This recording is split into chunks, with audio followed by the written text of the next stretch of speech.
E aí, meus amigos, sejam bem-vindos a mais um podcast. Dessa vez nós vamos falar sobre gestão de microempresas. E o que eu sei de gestão de microempresas, né? Quase nada. Então eu trouxe quem que sabe aqui para falar disso, para eu não falar besteira aqui com vocês. Trouxe aqui Rodrigo e Felipe. Rodrigo César é administrador e contador, sócio da WSC. E o Felipe Marques, que é administrador e contador também. Sejam muito bem-vindos. Muito obrigado aí por essa oportunidade. Obrigado, a gente que agradece, né, essa oportunidade. É um assunto que a gente vive no dia a dia. É interessante que a gente vê que falar de gestão, principalmente com o microempresário, é uma coisa que faz diferença na vida do empresário e faz diferença também na economia. Então a gente está sempre estudando, especializando, é coisa que a gente vive e que gosta de estar tratando desses assuntos. Primeiro é um prazer, né, estar aqui. Agradecer primeiro o convite aí, Almir. E espero que seja um papo bem proveitoso e que a gente possa contribuir muito aí para as micro e as pequenas empresas. Cara, vai ser. Quando a gente estava batendo um papo ali, eu peguei um pouco aqui da função de vocês, a WSC e tudo. Uma coisa que me chamou a atenção é que vocês são administradores, né? E eu acho que isso encaixa direitinho, que eu já conheço a WSC, pessoal, há uns 3 anos. A WSC é cliente nosso há muito tempo. A gente tem o prazer de trabalhar junto com a WSC. E a pegada de vocês é muito de gestão, né? Aí agora que eu não sabia de verdade que vocês eram administradores. Então, vem daí, né? Essa questão de gestão vem daí. Da onde que parte isso aí? Então, na realidade, eu acho que um dos grandes diferenciais nossos lá da WSC Contabilidade é porque mais do que contador, a gente é administrador. Então, na hora que a gente vai conversar com o cliente nosso, que é um administrador também, às vezes, mesmo que ele não seja formado, a gente tenta falar de uma forma simples e didática para ele.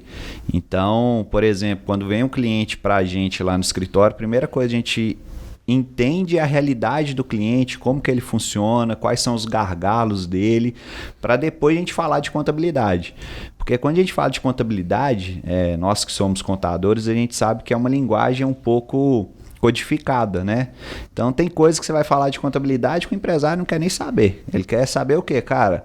Faturei, tem minha despesa e aí, quanto que deu lucro? Né? Então isso que importa lá para o empresário. Então acho que um dos grandes diferenciais nossos aí, antes de ser contador, é ser administrador. Ô bicho, e isso é uma coisa que eu vejo até dentro da minha realidade mesmo aqui na empresa.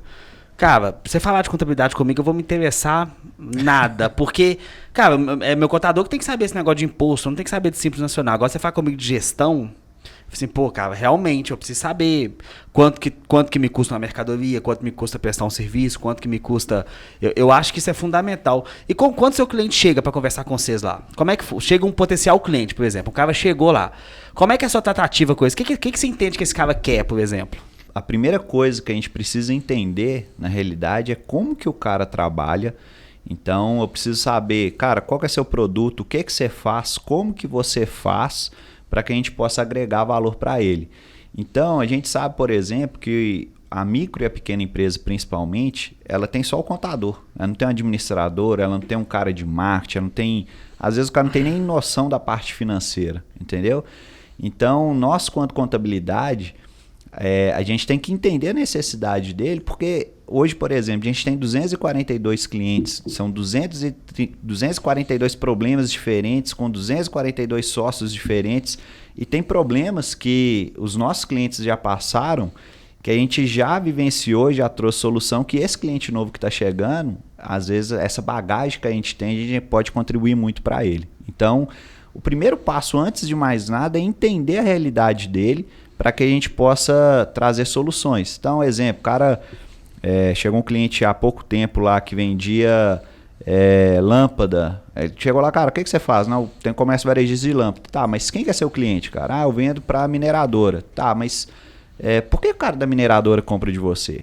Ah, não, por causa disso. Tá, cara, o que você fez diferente para esse cara que você pode replicar para os demais? Porque você tem um cliente só. E se esse cliente amanhã fechar? E se ele pegar e deixar de comprar de você, o que você vai fazer? Então, quando a gente fala de mudar a realidade financeira, cara, primeiro a gente tem que entender a gestão dele, não só a gestão interna, mas a gestão tanto de colaborador. A gente hoje, por exemplo, tem parceria com o CIE. Às vezes tem muito cliente que o cara precisa contratar, mas não consegue contratar porque o custo dele é alto, né, de contratação. Às vezes o cara consegue fazer uma contratação com um estagiário com custo muito menor, com a bolsa de estágio, e a gente tem toda essa tratativa com o CIE de fazer a primeira seleção. E se eu estou melhorando a gestão dele de pessoas, eu estou mudando a realidade financeira dele, está diminuindo o custo dele.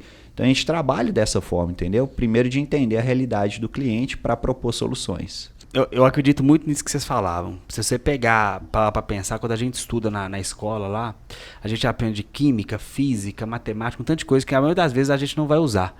Mas a gente não aprende tipo finanças básicas, não aprende saber o que é um cartão de crédito, como abrir uma empresa ou como, sei lá, contratar alguém. Coisas que são básicas que a gente podia aprender desde lá de trás.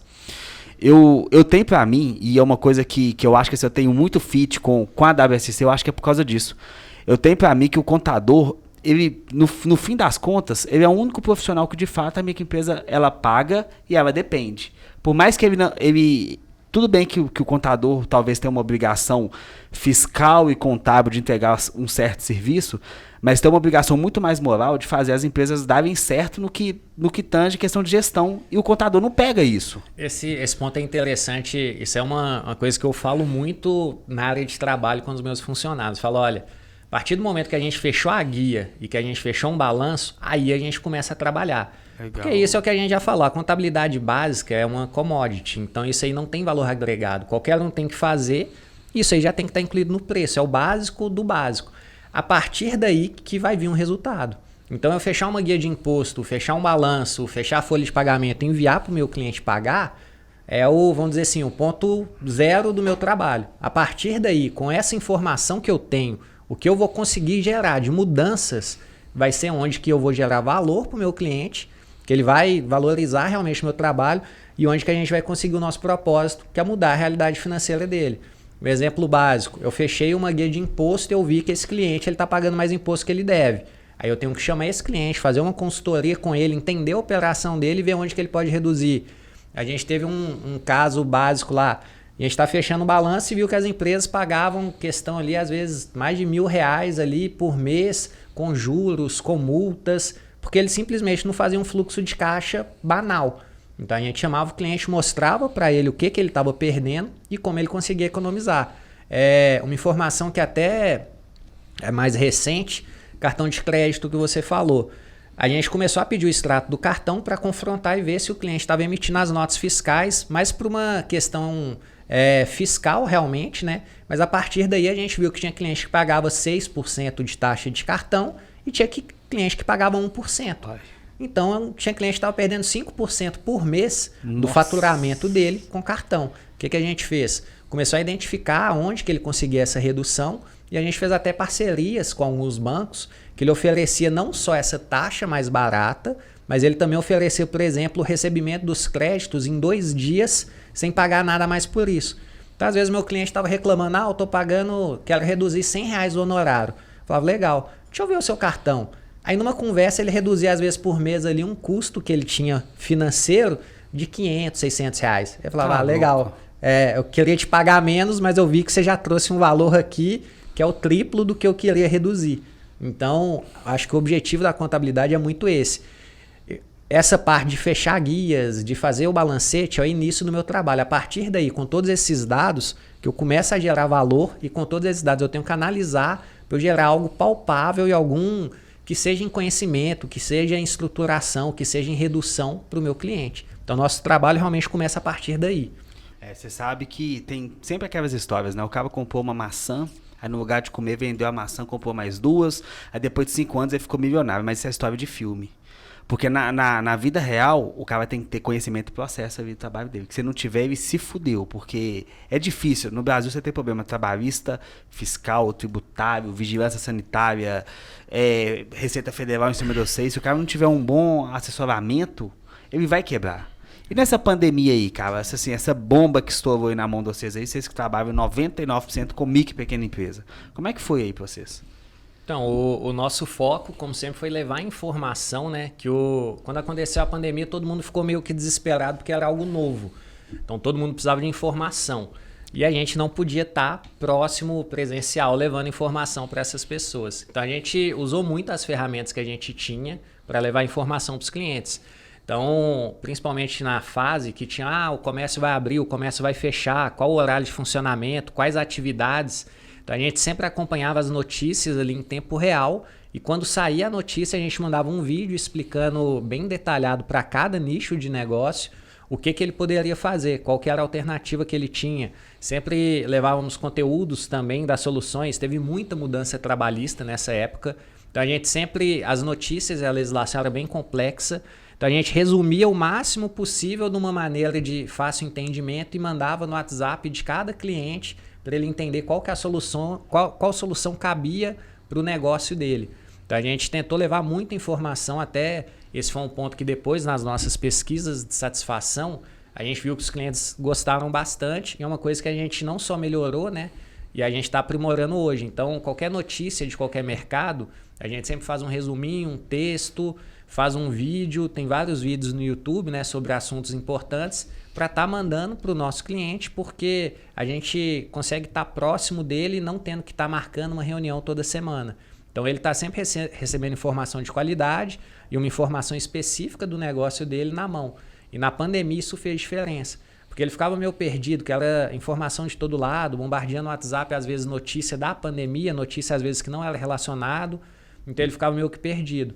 Então a gente fazia a seleção do que realmente fazia sentido para o negócio dele e que ele precisava saber no dia, isso aí foi vamos dizer assim, o nosso ponto-chave para auxiliar as empresas e onde que o cliente também viu o valor nisso e começou a valorizar mais ainda esse conteúdo. Cara, mas, por exemplo, pro cara que tá vendo a gente aí, que tem uma micro e pequena empresa, igual, por exemplo, que eu falei aqui em off da minha irmã, por exemplo, Sim. que tem uma representação de peças íntimas, ou pra quem tá, enfim, um bar, um espetinho, Sim. o que o cara tem que fazer? Como Cara, é que é? A primeira coisa que você precisa é de informação, correto?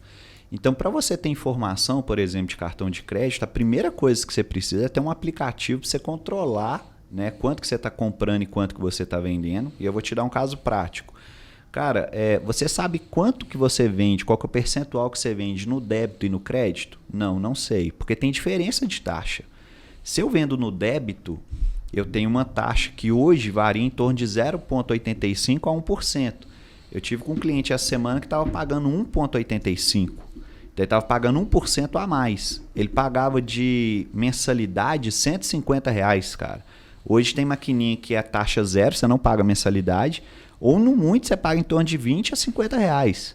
Então o cara estava pagando 150, estava jogando R$100 fora. Não, é R$100 e tava jogando 1.200 no ano. 1.200 no ano, ó, pra você ver que loucura. E aí você quer mais um exemplo? Mas é um aluguel dele. Pois é, aí você quer mais um exemplo? Olha só, a gente tem uma ferramenta hoje que é o Pix.